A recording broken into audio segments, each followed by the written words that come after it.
Welcome to episode 12 of We Got Your Mac. This is the final episode of our first season, and sadly Kevin can't be with us today as he's unwell. However, I know he'd agree that it's been a fantastic experience and we've learned a huge amount about podcasts during the process, as well as about how to deploy Mac at scale. So it's been 5 months since we started this journey with the aim of helping business and IT leaders to tackle the decision as to whether Mac at scale is actually right for their organization.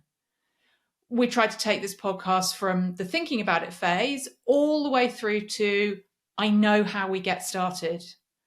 Over the course of the previous 11 episodes, we've spoken to a number of experts in various roles to learn as much as we could about the ins and outs of Mac adoption.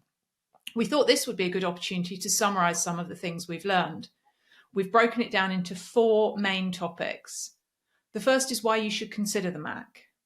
The second is dealing with some of the common concerns and misconceptions about working with Mac at scale. The third, that's the things that you need to consider before adopting the Mac platform. And finally, there's the advice from all of our experts on how to actually get it done. So we've compiled some key points from previous episodes on each of these topics. It kind of comes down to personas, right? Can you find personas that will benefit from this platform? And can you identify real benefits, perhaps in terms of, maybe you get better total cost of ownership out of your Mac because you get a longer life cycle and you can potentially reduce help desk calls, excellent, hardware quality that has less warranty calls, things like that. But one of the most compelling reasons for introducing Macs into the organisation was that it helps with attracting and retaining top talent. We heard from a number of our guests that device choice can be a huge incentive for young people who are just joining the workforce. More and more of them use Apple devices at home, so they expect to be able to work on the same kind of technology in their jobs. It's the look and feel. People want to be cool in California. He's on to something, though, because with the competitive landscape, especially here in Silicon Valley, we're trying to hire top talent from all 4 corners of planet Earth, right? So when we're trying to hire the best and brightest, they are really trying to accommodate what these employees want. And, operating your day-to-day tasks on a Mac is truly seen as a status symbol and a perk that they offer to their employees. With all these people you're talking to, Dave, what are the reasons that they want to go about deploying Mac at scale? What are the drivers for it? You see a variety of things. I mean, one of them is a lot of them want to meet their new employees where they are, right? The emerging workforce or, sub 30-year-old workforce, there are a lot of Mac natives there. They're comfortable with the platform. They know how to use the platform. They're productive with the platform. If they're used to Mac and you give them Windows, it's a bit of a jarring impact. And it can even have an impact on how they perceive that company, right? So that's one aspect. One of the reasons why we're going down this path with Mac, one, I think it's a great platform, but two, even from a recruiting perspective in a really challenging market, choice is an interesting value add and benefit for when we're talking to new engineers and new resources for our organization. So giving them the choice to choose between a Mac and a Windows and whatever, and not limiting them, is actually a nice sales pitch. It's, for whatever reason, it's one of those things that we're seeing a higher success rate with recruiting because of it. So something to think about. Choice is a big thing right now. People, when you hire, the crowd that comes out of college, they want to have choices, right? They have different beliefs than maybe when we started in our careers and when we came out of college, right? We had no options, right? I did what I was told and I was given what I was given. Yeah, and there's a different generation that really looks at, hey, I want to be happy, I want to be productive, I want to do fun things, and and I want to have choice. I don't think it's a secret that Windows is the majority of the corporate world, mainly because of the systems that enterprise is built on. But I think Mac is what people are comfortable with, and it's like the computer for consumers and people. And employees are consumers and employees are people, right? So it kind of makes sense when people want to use Mac in the workplace. They just want to use what they're comfortable with and what's reliable. And I think it could be intimidating to IT, especially when you have, individuals and SMEs who their background is Windows management.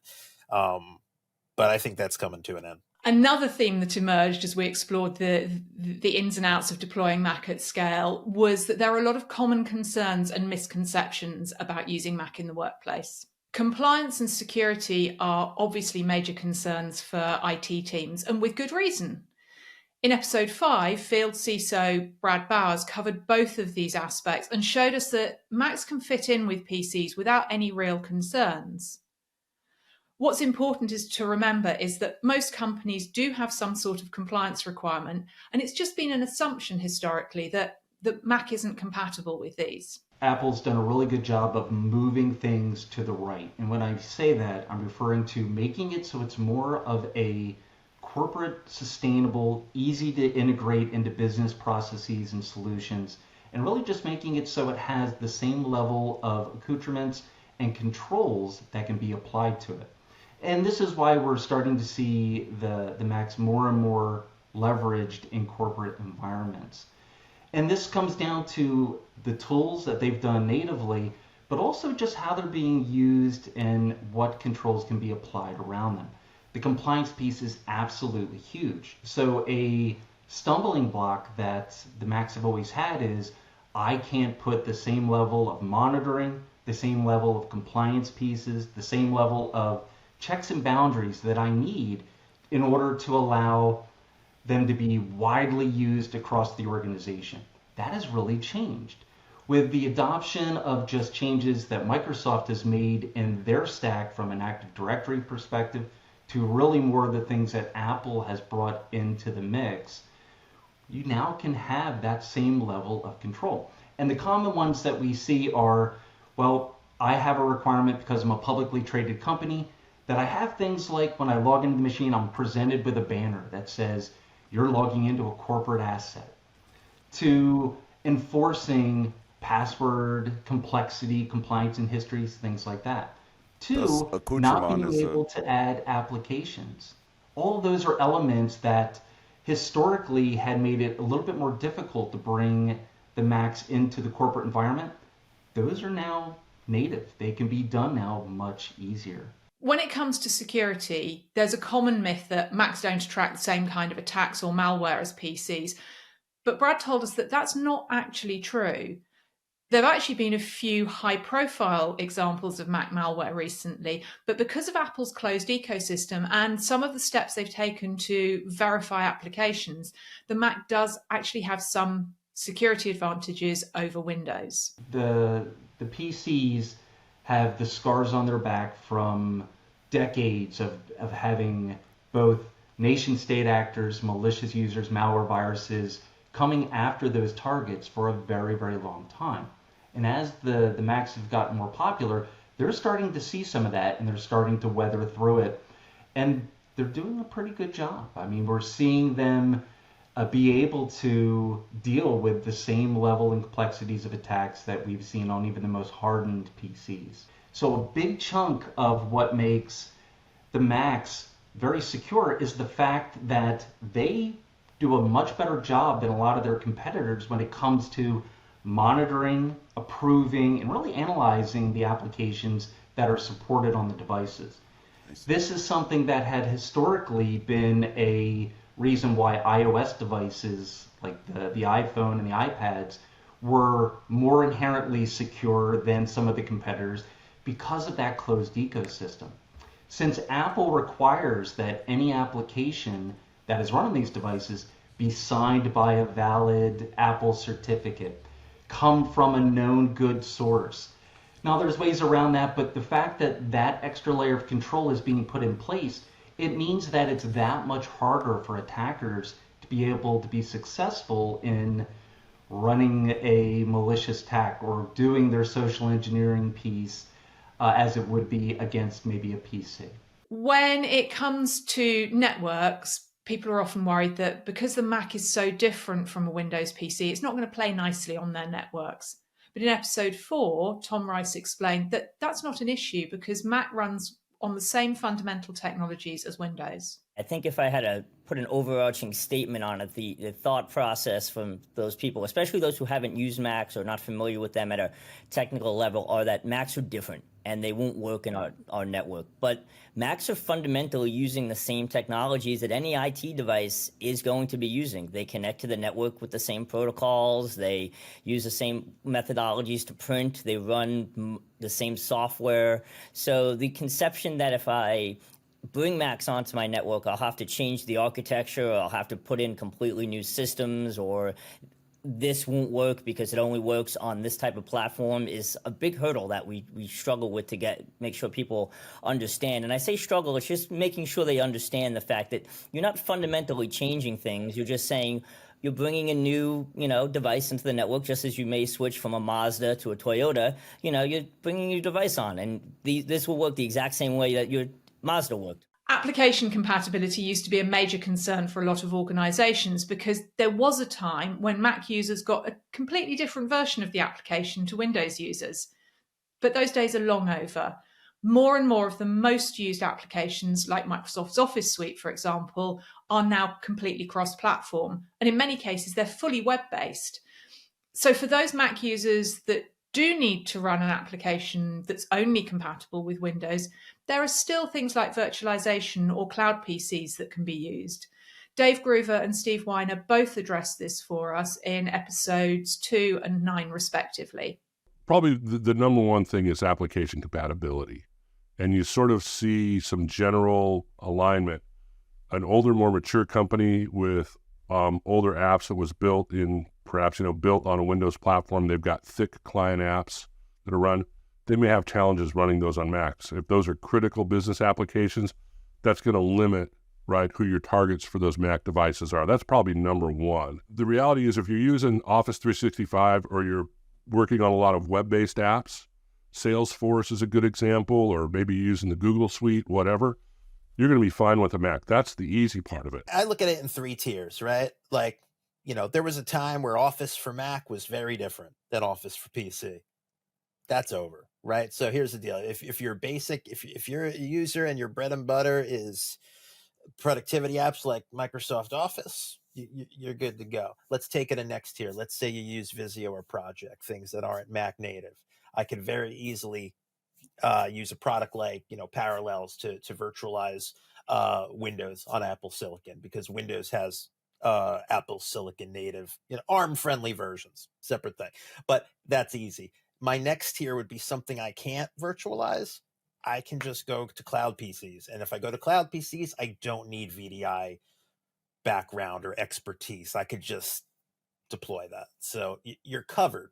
You just got to understand where those tiers are and which users fall into those tiers. Now, our third theme is the considerations that need to be made. So what are some of the things that business leaders and IT teams need to consider before they decide to commit to going all in on Mac at scale? One recurring topic was the training element, and a lot of people underestimate this. So when we talked to both Kristen Hubler in episode 8 and Matt Carey in episode 7, they both stressed the need to consider proper training on the Mac, even for those who may be used to using one at home. We've recently found that some of our colleagues and maybe friends as well who've opted to start using Mac, particularly at work, have actually found adapting to them has taken maybe a little longer than either of us expected. It's funny. I like to compare it to like getting in a rental car. You get from the airport, you know how to drive. You've been in a car before, so it's nothing new. And yet it can feel like a spaceship sometimes where, you don't know where everything is. And you might take a few minutes and you can figure it out. But at the end of the day, are you actually using all the features of that car? Do you know where the heated seats are? Do you know how to use cruise control? Most of the time people don't. And so when we switch to devices, it can be very easy to oversimplify and just think, all right, yeah, I did it here, I can do it over there. But there's always a learning curve, even when it's easy to use and even when you love it. Because for most organizations, it's a common story I see all the time. The pandemic pushed everybody to the technology, to the remote work, and everyone did an amazing job. You know, we survived. IT teams rolled things out as quickly as they could, provided the support they could. But to this day, I can't tell you how many times I get on a meeting with someone, whether it be WebEx, Zoom, Teams, and people don't know about those simple features that make life not only more like productive and efficient, but just better, easier. It makes you enjoy your work more. And so not only do we need to be aware, as you said, Victoria, of those differences between a PC versus Mac, but also knowing that people still need more training. They need more awareness around what is in the tools, even if they've been using them for years, because there's likely a lot more that they're not aware of. The training element was a little different. Trying to get that adoption and walking some of the executives through how to log in, how to look at your file structure differently. A lot of the stuff that if you have worked on a Mac for a long time, it just comes very easy, but your hotkeys are different. Everything is different about the Mac OS, but it is a process, and I think we didn't realize it was as much of a process, and we didn't have necessarily the right internal mechanisms in place to deal with some of those questions, because there's more questions than we anticipated. So I think that if we were to redo this, strategy and communication would absolutely be more on the forefront than just focusing on the technology side. When deciding who should be able to use a Mac, both Tom Rice and Steve Weiner recommended not just solving for the fringe or making large policy decisions based on the needs of a small number of users. The other part of that question is more introspective and I think harder for organizations to answer. You know, you'd mentioned about, oh, we have this tool set because this one function, 5 people in our company use, and, that's why we bought it. And so you really have to ask the hard question is, well, do those 5 people need it? And is there not another tool that does something maybe not the same, but similar, that is now cross-platform? And that takes a little bit more look in the mirror kind of approach and kind of hard decisions that have to be made, especially because those 5 people will be upset. Even if you're in a 100,000 person company, you don't want to upset those 5 people who have used this tool their entire lives. We call it workforce analysis. A big thing we do is looking at, how do you group your users and what do they do? And we never solve for the fringe. The worst thing someone could do is bring up to me, well, let's say I'm going to move to Mac. I can't because, I have certain users who do X, Y, and Z. What's the numbers on that? Is it 2%? Are we really going to make these broad strategy changes for 2%? No, you leave the fringe, because by the time you've done addressing the masses, the fringe might have solved itself. Because those are just big changes that have to be made. If so-and-so can't use a Mac or use a cloud solution or use a insert whatever technology because they're stuck on an app that some independent service person is still managing for them and it's one guy, that's not sustainable anyway. Finally, we heard a lot of great advice from our guests about how to get started with Mac adoption. Both Dave Groover and Henry Patel gave us some really great tips for building a business case. What would be your top 3 tips for building a business case out of everything we've discussed? I would say, make sure you've got the green dollars, the hard dollars to support your basic premise within reason, right? And understand where that sits. When it comes to soft dollars, don't overpromise.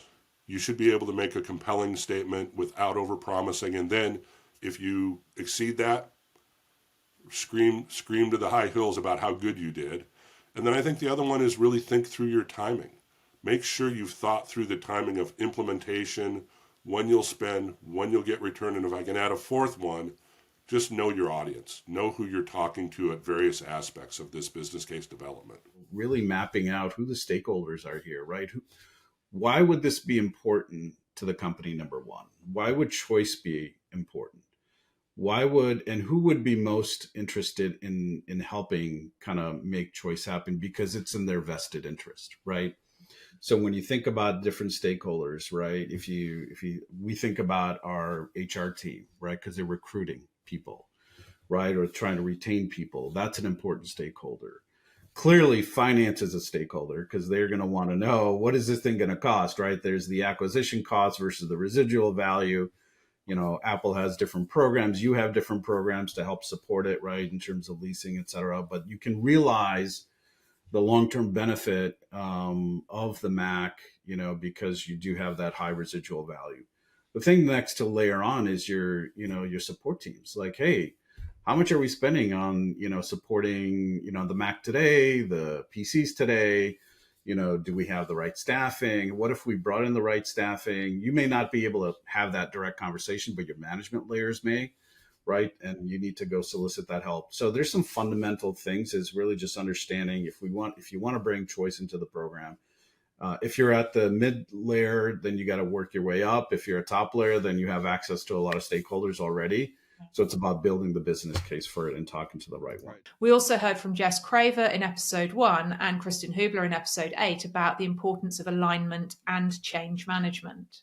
I do think that's so important when you're deploying Mac at scale is, empower your team. There are so many people that make this type of thing successful, from your service desk to your asset management team lead, or, whatever their title may be, to even a trusted partner that has experience in doing this, because it's not easy. But, when your team is empowered to do it, tap into resources that are available to you, whether that's, your Apple account team, right? They have a ton of resources you can tap into to be successful.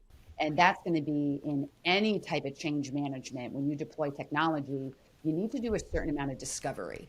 You need to ask your end users, how are you working? Ask those people that are developing those tools, making those decisions, what are your plans 6 months down the road, 12 months down the road, and make sure that you're able to kind of plan around that and incorporate that into what you're doing.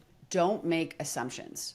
Don't assume that it's going to be easy for everyone. Don't assume everyone knows like the jargon you're using, the language. If you talk about even an operating system, you'd be surprised how many people don't even understand what you mean with that, or a browser, like simple terms. So making sure that you're not making any assumptions of the capabilities or the workflows when you're deploying technology. If you do have assumptions, make sure you validate them before doing any large changes. Finally, there's support. We learned that it's incredibly important to offer first-rate support for Mac users to avoid confusion and frustration. Kristen Hubler recommends on-demand support to help reinforce training, while Tom Rice in episode 4 recommends ensuring that everyone in the organisation can get the same level of support regardless of the platform that they use. In episode 10, Henry Patel told us about his experience of working with Fletcher Previn at IBM and how important it was that they built out a dedicated Apple support team to make sure that they had the right expertise in place. Establish some sort of on-demand support. This might be e-learning, this might be an intranet site, anything that people can go to after that live training, after that push. If you do everything right, you've probably done a communication plan, you've given them documents to reference, something like that. But the next week, they're going to be at that computer and they're going to forget what you told them. They're going to forget everything that was shared. So make sure you have some sort of source of truth they can visit, and then teach people to fish. So we don't want the only way for people to get help to be submitting an IT help desk ticket. Okay, nobody wants that. We want to decrease those. So make sure you establish, whatever it may look like at your org, some way for people to go and help themselves and keep that training going all year long.